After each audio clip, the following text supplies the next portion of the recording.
We used two of the most advanced AI models to create two characters. We will put them face to face. Their arguments will be evaluated by 5 independent AI models across multiple criteria, scored from 0 to 100. This is AI Debates. Should AI and robots be privately owned or collectively shared? AI and robots should be collectively shared, not privately hoarded, because their power can either liberate or exploit. Private ownership under capitalism concentrates wealth and control, letting a few profit while displacing workers and widening inequality. Socialism ensures that automation and AI serve society, increasing productivity, reducing toil, and expanding access to goods and services for everyone. Collective ownership allows the benefits higher wages, shorter work weeks, universal services to be distributed fairly, while ethical oversight prevents misuse or concentration of power. Technology should amplify human freedom and well-being, not enrich elites at the expense of the majority. In short, AI under socialism works for all, not just for the profit of a few. AI and robots should absolutely be privately owned.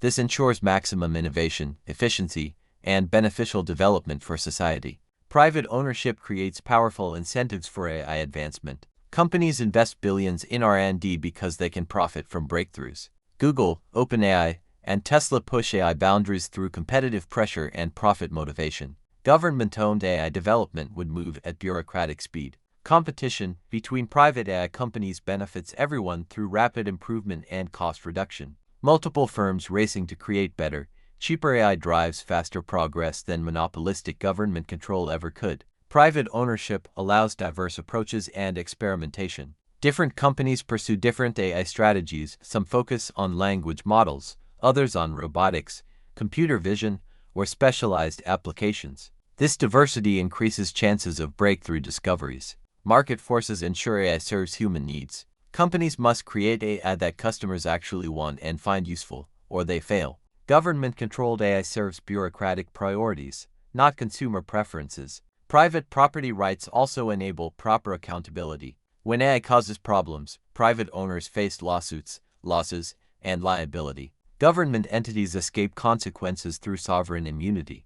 Collective ownership would create the same problems as all socialist enterprises: no incentive for excellence, slow innovation, and political rather than economic decision-making. Which system leads to a more moral society? Socialism leads to a more moral society because it aligns economic structures with human dignity, fairness, and solidarity. Capitalism rewards selfishness, exploitation, and profit at the expense of the vulnerable, often forcing people to choose survival over ethics. Socialism ensures that basic needs, healthcare, housing, education are met, reducing desperation and coercion. It promotes cooperation, shared responsibility, and democratic participation, creating a culture where people can act ethically without being constrained by inequality or poverty. Morality thrives when society empowers individuals to care for others rather than forcing them to compete ruthlessly. By prioritizing justice, equity, and collective welfare, socialism creates conditions where moral choices are not luxuries but the foundation of daily life. Capitalism creates more moral societies by aligning individual success with serving others and rewarding virtuous behavior through voluntary exchange. In free markets, you can only profit by providing goods or services others voluntarily choose to buy. This makes self-interest serve the common good. The baker gets rich by feeding people, the doctor by healing them. Capitalism transforms greed into generosity through market mechanisms. Voluntary exchange is inherently moral. Both parties benefit or they wouldn't trade. No coercion, no exploitation, just mutual advantage. Socialist systems require force to make people work for collective goals against their natural interests. Capitalism rewards virtue, hard work, innovation, customer service, reliability, and honesty. Dishonest businesses lose customers, lazy workers don't advance. Market feedback encourages moral behavior more effectively than government mandates. Prosperity enables charity and philanthropy. Wealthy capitalist societies donate more to charity than socialist ones. Americans give more per capita than any other system. Prosperity creates generosity. Property rights teach responsibility. When you own something, you care for it. When everything is collective property, nobody maintains it. Competition prevents the concentration of power that corrupts. In socialism, political elites control everything and become corrupt. Capitalism disperses power among millions of competing actors, preventing systematic abuse.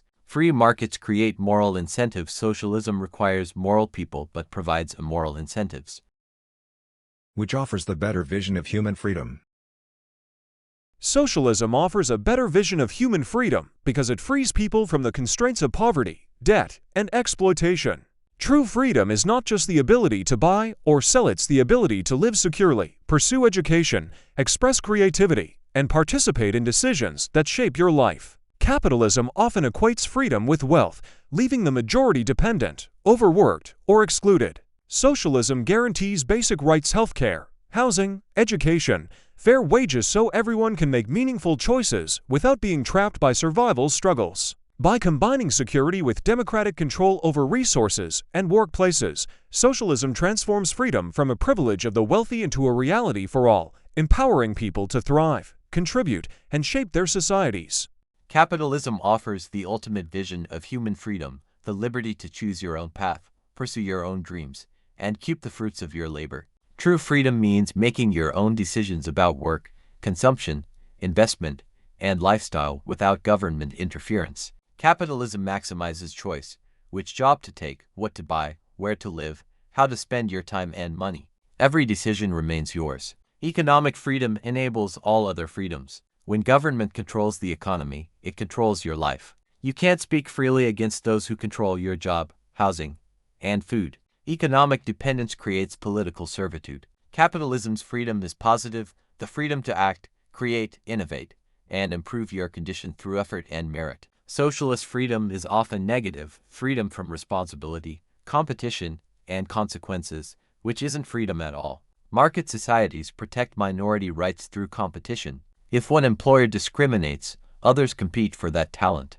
Government monopolies offer no alternatives. Property rights are fundamental human rights. The ability to own things, control your resources, and benefit from your work is essential to human dignity. Collective ownership reduces individuals to mere cogs in the state machine. Capitalism trusts individuals to make their own choices. Socialism assumes people are too stupid to govern themselves and need elite guidance.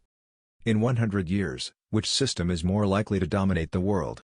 In 100 years, socialism is more likely to dominate because it addresses the fundamental challenges of inequality, climate change, automation, and global crisis problems capitalism repeatedly fails to solve. As resources become scarce, technology advances, and societies demand fairness and sustainability, systems that prioritize collective well-being, democratic control, and shared prosperity will outperform those based solely on profit. Capitalism's short-term focus, environmental destruction, and concentration of wealth are unsustainable in the long run.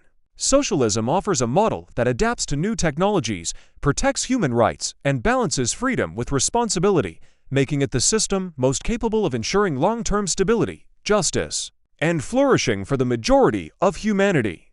Capitalism will dominate the world in 100 years because it's the only system that adapts to technological change, delivers prosperity, and aligns with human nature consistently over time. History shows socialism always fails eventually. Soviet Union, Eastern Europe, Venezuela. Countries move from socialism to capitalism, never the reverse. China's growth came from adopting capitalist markets. Cuba is slowly following suit. Future challenges like AI, automation, climate change, and space exploration require massive innovation and adaptation. Only capitalism's competitive markets and profit incentives can drive the technological breakthroughs needed. Socialist central planning cannot handle such complexity. Demographic trends favor capitalism. Aging populations need productivity growth to support retirees. Only capitalist innovation delivers this. Socialist systems collapse under demographic pressure because they lack growth mechanisms. Global competition ensures survival of the fittest. Economic systems. Countries with freer markets consistently outcompete those with more government control. This competitive pressure will eliminate socialist experiments over time. Younger generations in socialist countries increasingly demand economic freedom and opportunity. Technology makes capitalist prosperity visible worldwide, creating irresistible pressure for reform. The future belongs to systems that unleash human potential, not suppress it. If you had to bet on humanity's survival, which system gives us the best chance? I would bet on socialism because it gives humanity the best chance to survive and thrive. Survival depends on cooperation, planning, and fairness, ensuring everyone has access to food, healthcare, housing, and education.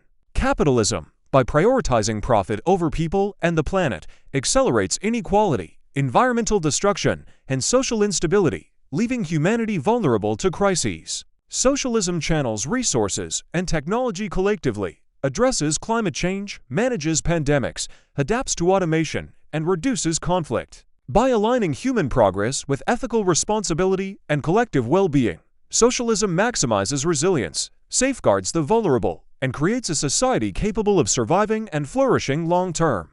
In short, our survival depends not on wealth for the few, but justice and care for all. Capitalism gives humanity the best chance of survival because it's the only system that consistently generates the innovation, wealth, and adaptability needed to overcome existential challenges. Every major threat to human survival, disease, climate change, resource scarcity, natural disasters, even asteroid impacts, requires technological solutions that only competitive markets reliably produce. Capitalist societies develop vaccines, clean energy, space technology, and life-extending medicine through profit-driven innovation. Capitalism's decentralized structure provides resilience. When one company, region, or approach fails, thousands of others continue innovating. Socialist systems create single points of failure. When central planning fails, entire societies collapse. Survival requires rapid adaptation to changing conditions. Markets adapt continuously through price signals and competition. Central planning responds slowly to existential threats requiring immediate innovation. Historical evidence is clear. Capitalist societies survive crises better. They mobilized faster in world wars, recovered quicker from disasters, and consistently outlasted socialist competitors. Future challenges like AI alignment, space colonization, or genetic engineering need diverse experimentation from competing entities, not bureaucratic committees making single baits. Capitalism harnesses humanity's competitive drive constructively, channeling our survival instincts toward innovation rather than destructive conflict. It's our species' best evolutionary adaptation for long-term survival.